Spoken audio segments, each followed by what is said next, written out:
శ్రీ లక్ష్మీ వెంకటేశ్వర స్వామి వారి బ్రహ్మోత్సవాలలో జరిగే గరుడోత్సవంలో గరుడ ప్రసాదం స్వీకరిస్తే సంతానం కలుగుతుందని పురాణాలు చెబుతున్నాయి. అసలు గరుడ ప్రసాదంకు అంత విశిష్టత ఎందుకో తెలుసా?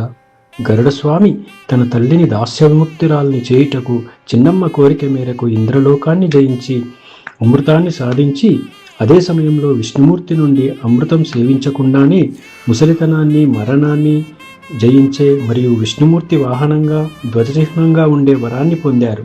తన తల్లిని దాసురాలిగా చేసిన నాగులపైన కోపంతో అష్టనాగులను ఆభరణంగా ధరించిన వారు గరుడస్వామి. రామరావణ యుద్ధంలో ఇంద్రజిత్తు ప్రయోగించిన నాగాస్త్రంతో నాగబంధంలో చిక్కుకున్న రామలక్ష్మణులను బంధవిముక్తులుగా చేసిన వారు గరుడస్వామి. చతుర్దశ భువనాలను మోసే విష్ణుమూర్తికే విష్ణుమూర్తిని మోసే వాహనంగా వరం పొందిన అత్యంత బలాఢ్యుడు గరుడస్వామి.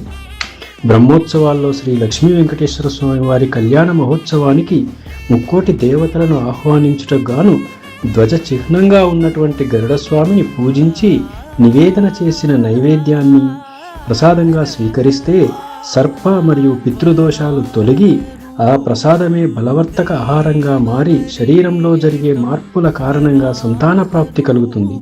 ఇంతటి అద్భుతమైన ప్రసాదాన్ని స్వీకరించే అవకాశాన్ని సిద్దిపేట జిల్లా మోతె గ్రామంలో తేదీ 9/5/2026 శనివారం ఉదయం 10 గంటలకు బ్రహ్మోత్సవాల్లో భాగంగా జరిగే ధ్వజారోహణం కార్యక్రమంలో అందించడం జరుగుతుంది.